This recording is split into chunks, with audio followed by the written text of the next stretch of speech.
All right. A big fun part of the humanities class for me is looking at the history of painting. I know I learn a lot. And it's also just really fun to look at some of the paintings. And today we're going to look at some very beautiful paintings. We're going to look at French Impressionism. One of the reasons that I'm interested in French Impressionism, I mean, I have two main reasons. Um, the first one is that in terms of sort of some of the intellectual history that we've been doing and kind of trying to tie things all together, when you look at the 19th century, the 1800s, one way I look at that is you've kind of got the Romantic movement and the beginning of the century, and Romanticism being a kind of reaction against urbanization and the Industrial Revolution and the sort of spirit of conformity and so on. And so a kind of a new notion of the creative type as a sort of alienated person who is drawing on their alienation and their marginalization to produce their artistic insight. And that's a huge move, I think. And then at the end of the 1800s, the 19th century, and then into the beginning of the 20th century, you have a movement, the modernist movement, which is kind of a dopey name because it's called the modernist movement, but it's pretty much exactly 100 years ago now. But in any event, but it's a really cool movement, and I'm really into the modernist movement actually. And so the thing that ties together this kind of romantic movement at the beginning of the 19th century and the modernist movement at the end of it is an increased interest in sort of the individual subjectivity, the nature of subjective experience. This is also the time when psychology is kind of unfolding. William James is also part of the modernist movement. And the Impressionists, with their turning kind of inward and their attention to the nature of subjective experience and really locating the aesthetic experience in that subjective quality of consciousness, are right there with the themes of modernism. And you'll see that when we look at modernist literature, people like Virginia Woolf or James Joyce or Gertrude Stein or William Faulkner and people like that. And when we look at more painting also after this. So I think that the French Impressionists are key, really. And when are these people painting? They're painting again 1860s up until the 1880s, 1890s, and some of them live long lives and are working into the 20th century as well, painting good new art into the 20th century. So the French Impressionists, let's now start to get more specific about that and go into the slides. I say the very bloom of modernity for those reasons that I just explained. I think they are an early, in the same way that a plant is going to get into its efflorescence, and the first sign that it shows of being the plant it's going to become is a very beautiful flower. And I think modernism, I think French Impressionism is that sort of to modernism in general. Which brings me then on this title slide here to the second reason. Remember, I said I had two reasons why I wanted to talk about Impressionism. It interests me because of these characteristics that it has, which are very, very characteristic of the time, the beginning of the modernist movement, the end of the 19th century. But the other reason is that these paintings are extremely beautiful objects. You know, it's a shame that we think of them as kind of high culture in a way, because the whole goal of the Impressionist painters was to get back to a kind of sensuous aesthetic experience through the art. It's a kind of ecstatic art. So it's really too bad to mothball that kind of a thing. It's really fun to look at. You can even see in the background here the gesso, Gesso, piling up the paint on the canvas like with a knife. That's also something that we'll see with the post-impressionists. But particularly with the Impressionists, light, color, and a sense of lightness, a sense of air, and a corresponding or corollary sense of kind of the weightiness of objects, as we'll see, for example, with Cezanne. So let's look at four of the most important French Impressionist painters, just scratching the surface. By the way, these people are in a bohemian milieu, a modern milieu for their time. And there are also women Impressionist painters as well as male Impressionist painters. So now we come into these modern genres, and we're getting into the late 19th century now. And so typically now we will have women painters for all of the painting genres that we're talking about. Mary Cassatt is probably the best known French woman Impressionist painter. She's actually from the United States originally. But there's also Berthe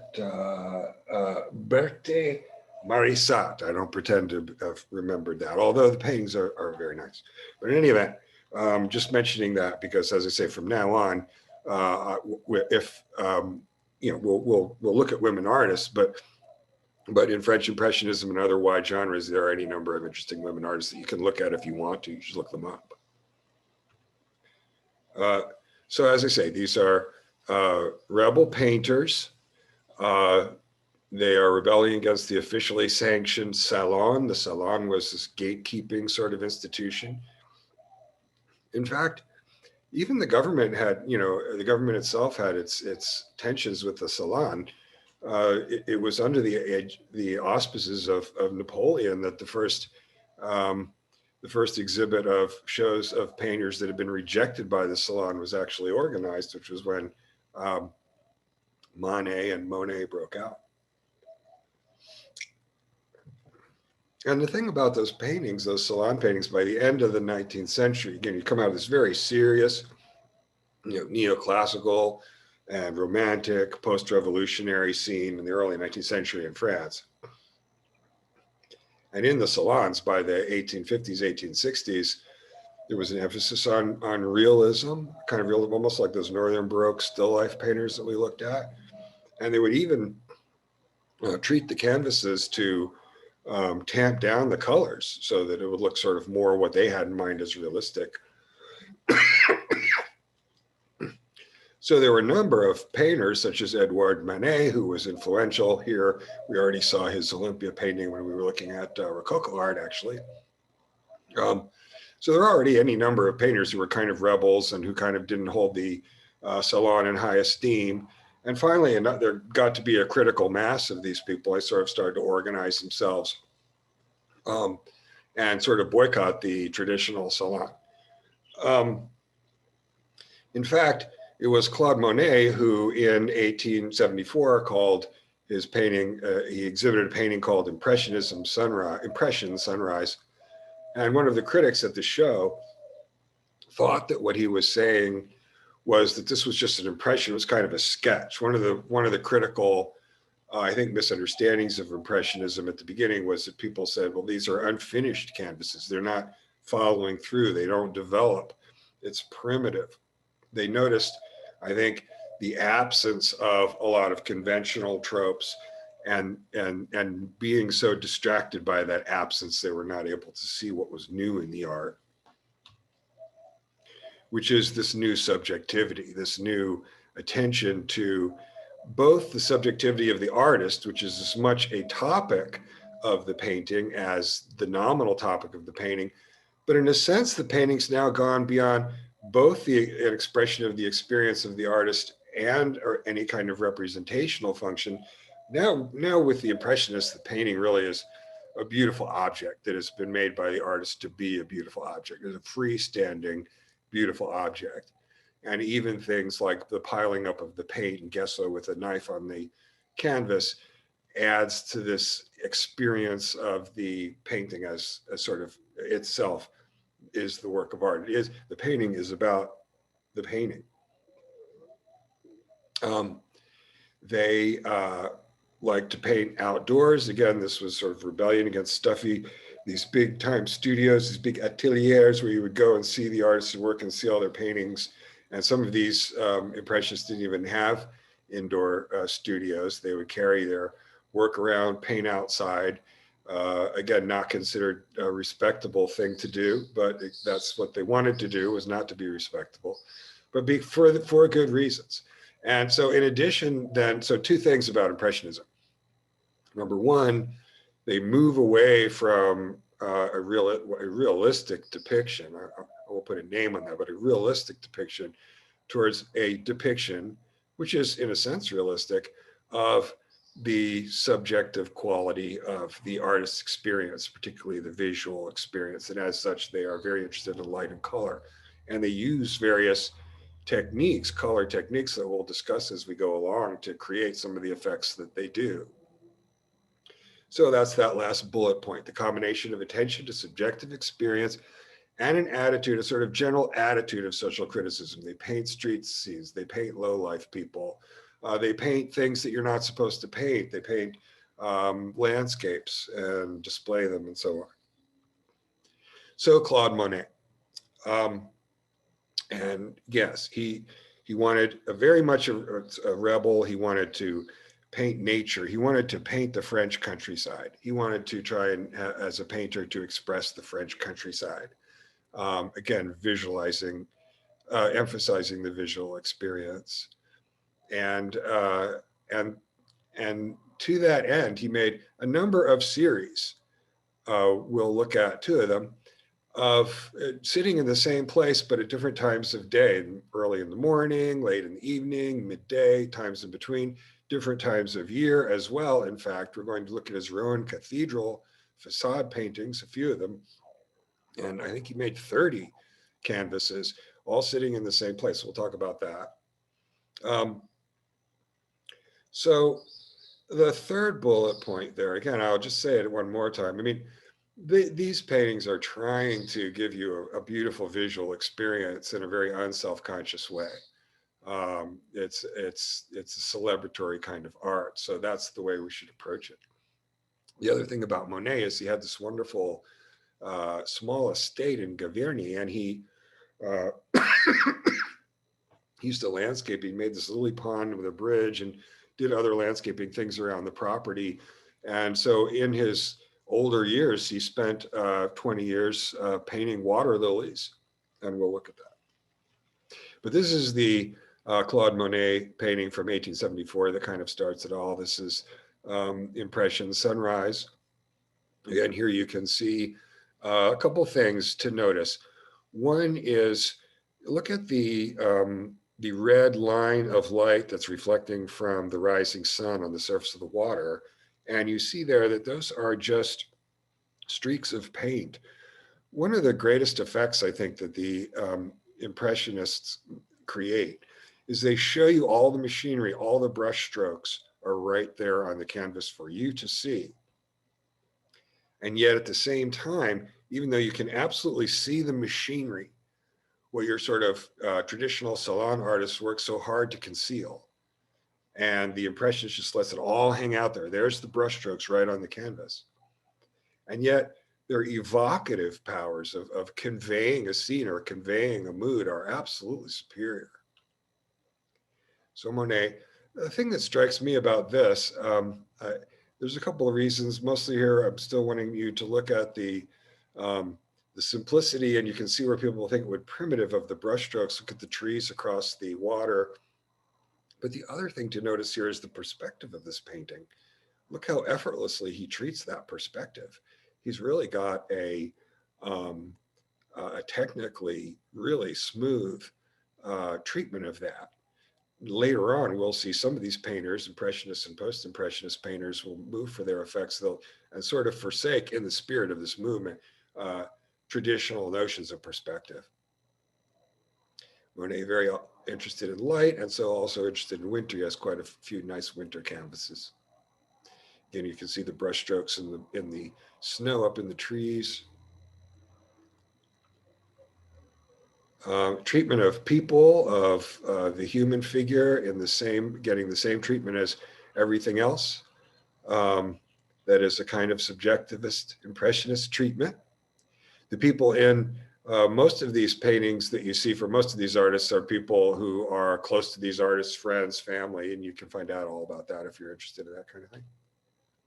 Now, the thing is, as I said before, I mean, people who did not, were not impressed by the Impressionists, I think, noticed the absence of some techniques and forms that they'd gotten used to.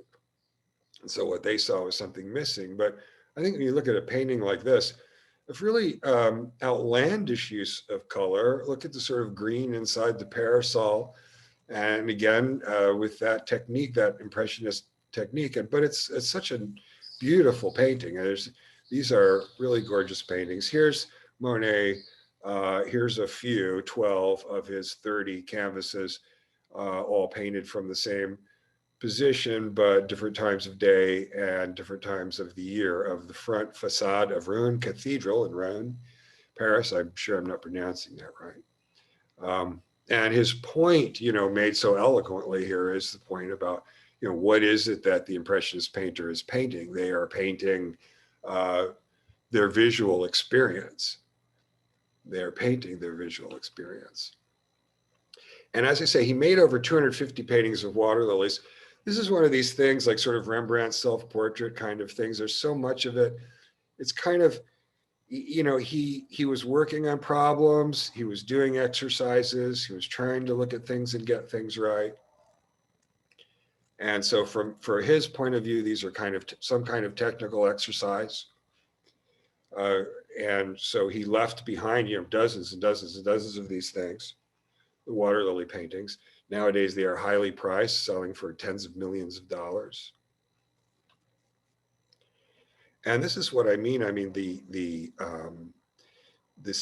sensuousness of the painting. I mean, it's just really so much wanting to really kind of get you buzzed on the sheer aesthetic experience, the sort of ecstatic experience that he's having, and works. And here, the idea that the light from the red flowers is reflecting into the area around it.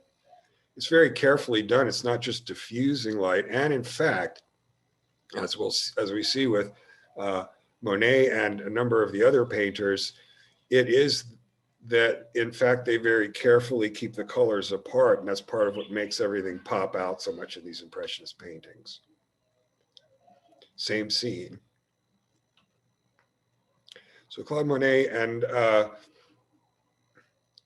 so you can look at dabs of paint. They're just patently dabs of paint, or you can see the lily pond, which is beautifully wrought, even to being able to see through the water, things under the water, but there's also things reflecting on the surface of the water.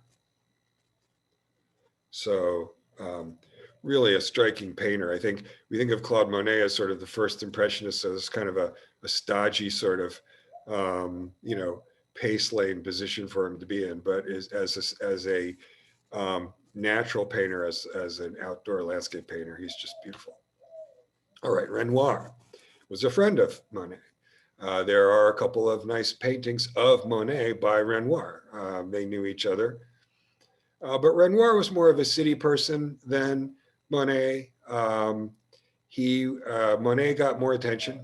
Now, I guess after making that slide, I guess I really don't care if he was taken as seriously as Monet at the time or not. But one thing we know about all these Impressionist painters is many of them certainly didn't get recognized until they were very old.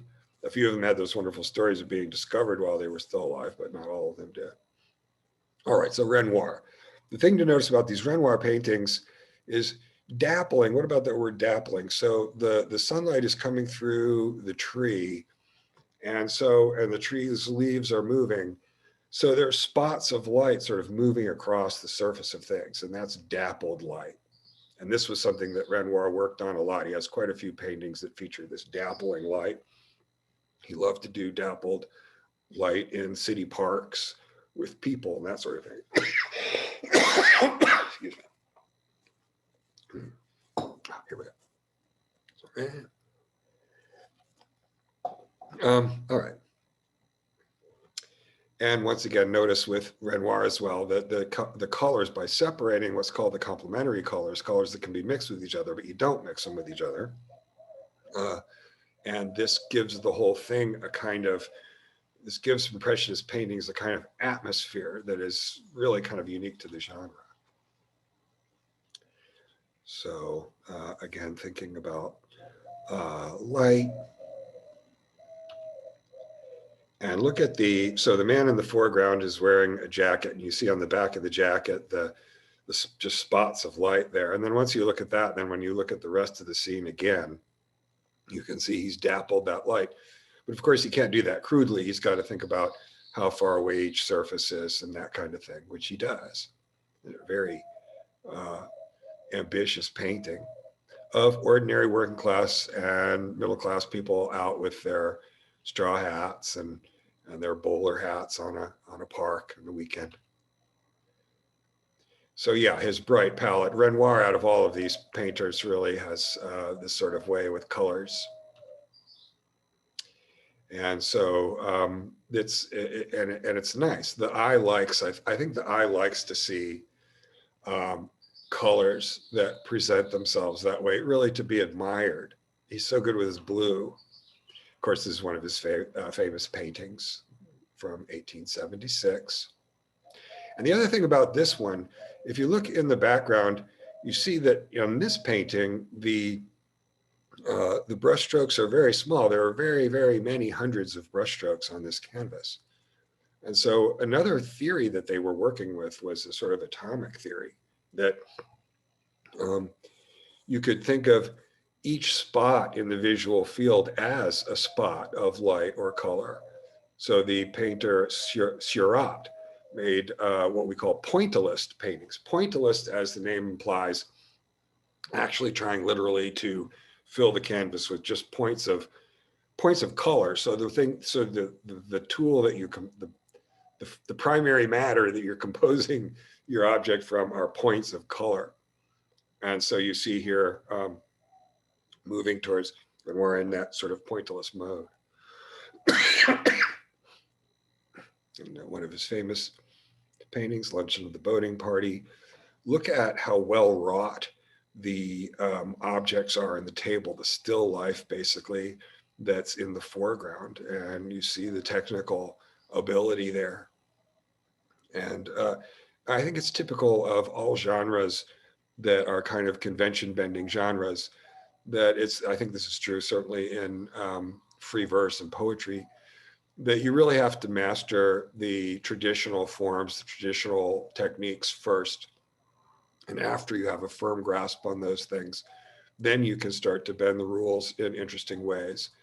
And in painting, that is certainly the case, I think. Now, okay, I was talking to you about, you have sort of local colors, sort of the quote, real unquote color. What is that? I mean, it's basically just the wavelength that the surface is giving off or something like that. But then there's perceived color. So you have the difference between what was called local color and perceived color. And the color field is holistic. I mentioned before when we were looking at Monet, the sort of red light that was bleeding out of the red lilies into the surrounding spaces. Look at the ground behind the woman on the swing. It's a path in the park. There's some more people coming down the path. But the path is blue with yellow splotches. And is that, I mean, what's going on there? Well, for one thing, we notice that blue and yellow, again, complementary colors, and they are around in the rest of the painting. They're around in the clothing, the hats, and the costumes of the people. So again, that's the idea of kind of a holistic notion of sort of perceived color. The color is kind of dominating the experience that you're having. And then sometimes there are these really wild effects of that you might not notice at first, you know, and then they can be pointed out. Okay, Degas. Degas, Degas was an expert craftsman. So Degas could do anything. So Degas often gives us much more realistic paintings. He's not impressionist, that is, in the sense of that kind of subjectivist holism. The thing about Degas also is, although he was born and raised in Paris and very much a man of Paris all the way, but his mother was a mixed race woman from New Orleans, Louisiana, and so he had a certain sense of marginalization there. But he's also from a wealthy family. He could paint whatever he wanted, unlike some of these people. Some of these people are bourgeois dilettantes. Degas would come in that category, and others are starving artists. So he painted what he wanted. And what he wanted to paint were ballerinas, and he painted a lot of ballerinas, to an obsessive degree, really. But two things in Degas's defense in terms of maybe he painted too many ballerinas. One is what Degas said, which was undoubtedly true, which was he was very interested in movement and he was very interested in pastel colors and whites. And so ballerinas were a perfect subject for him, which was fair enough. I mean, you know. But the other thing to bear in mind, too, was that the ballet in late 19th century Paris was tremendously popular. It was one of those popular forms of entertainment, along with the opera. And Degas does have opera paintings as well. So, I mean, people were interested in ballet paintings and everything having to do with the ballet. So it wasn't really, I mean, you know, he's a working painter. So making a lot of painters, being the guy who paints the ballerinas wasn't really that, you know, wasn't really that far out. I think an interesting thing about Degas is that he sees the ballerinas with so much clarity after a while that actually this, you think of the dance as all kind of facade and the opera as all kind of facade. It's all about the show. It's all performance. And Degas gets you to see his subject and as a different kind of subject. So a very early painting in oil showing you again this technical facility that Degas has. Look at the carpet on the floor. Relatively early, the dance class. And here's you see the old man who's been brought in to play his violin. He's come in, he's got his violin case on the floor and he's got the music in his hat that they want him to play so that they can practice their dancing. Probably giving a break to their actual instructor. He's going to play some songs so that they can practice. I don't know. 4 years later, we see that he's still at it, but he's now giving you, notice the treatment again of the whites and in general his palette. So when we talk about an artist's palette, we mean the colors that they use. We noticed in the Southern Baroque painters, their bright palette of blues and reds. And here we have pastel colors, sometimes in chalk. That one. That one. It's like at the optometrist, right? You like that one? Here we see there's a tired ballerina on the floor sitting up against a bass viola, I guess. Beautiful picture of the dancers outside somewhere.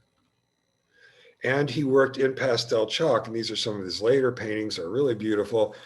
You see the sort of blue striation. I mean, here he just took his blue pastel and just rubbed it across the whole painting and took advantage of some texture that was there. But those are beautiful things. And these later works that he has, I think, are very thoughtful. It's very quiet kind of art. He has a number of famous paintings like this nude figure. Now, another thing about Degas that's fun is that when he died, in his studio, they found over 150 of these little sculptures. He'd only ever exhibited one sculpture in his entire career. And they were made, some of them out of wax. He hadn't really bothered to make any kind of bronze molds of them or anything like that. They weren't made out of super permanent materials. Apparently, Degas just saw these little figures as sort of studies that he worked on, I guess, when he was painting. And so we see something once again, like we saw with Monet's water lilies, or with Rembrandt's drawings of himself, and perhaps Van Gogh's self-portraits as well. But here we see he's cranking out these sculptures. To him, they're studies. To him, it's just part of the work. To us, they're beautiful objects that we cherish in their own right. And I'll try and give you a link because there was an interesting forgery scandal with some of these statues not too long ago, as I recall. And they are delightful little figures, and there's really quite a lot of these. This is the one he exhibited.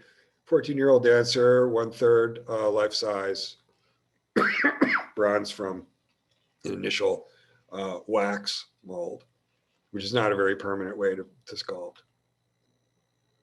But he certainly has a way with shapes. He also painted street people. I really like this painting, even though it's really hard to spell, Chrysanthemums in Class. but obviously that's a tour de force of a painting. And he depicted working women, often working hard, often tired. Another thing that interested him, as well as Paris lowlife. On the left there, we see the absinthe drinkers. Absinthe was something, it was a mixture, it had alcohol and it had opium, but it also had wormwood, which is a kind of, I guess, a kind of hallucinogen. I asked that, you know, Applebee's at Western Plaza if they had any absinthe, and I don't know, the guy looked at me kind of strange. All right, so let's look at Paul Cezanne then. Now, Cezanne, you know, we think of Impressionism as, you know, you go outside, you're inspired by the scene, you paint it. Cezanne is absolutely an obsessive artist who would go over his paintings again and again and again. And because he would do that, and he already was, you know, he came to Impressionism as a full-blown painter. So again, mentioned palette. One of the ways you can always recognize Cezanne is he has a sort of darker palette. And this darker palette makes his still lifes, a lot of them are still lifes, kind of moody. There's a sort of melancholy weight to Cezanne. Cezanne also was in the habit of that gesso of piling up paint with his knife on the canvas. Later on, as he got more into Impressionist ideas, he moved somewhat away from that. But again, a very sensuous object that he creates when he makes a painting. Cezanne also had some theoretical ideas that made him foreshadow some later people who came. So, for example, he thought about the underlying geometrical shapes that sort of made up all things. Also paying attention to the science of the time, and we'll get back to that in later. And so later on, the Cubist movement of Georges Braque and Pablo Picasso has the same kind of ideas that Cezanne explores. And again, the thing about Cezanne is, again, that palette, that brooding sort of color that he achieves. And then also a weight. He gets this weight. He's been working on the boundaries between, so we have keeping colors separated. And then a funny extension of that is keeping objects in your composition separated. That is, trying to make each object sort of real in itself, using contrast to give weight to the objects. But here you see 1877, here you see 13 years later. So he knows what he wants to do.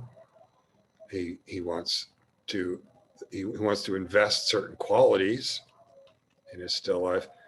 And here, look how each individual fruit is sort of there, and it's dark. Also, another way that Cezanne is an innovator is that, unlike, I pointed out that Monet is extremely good at perspective.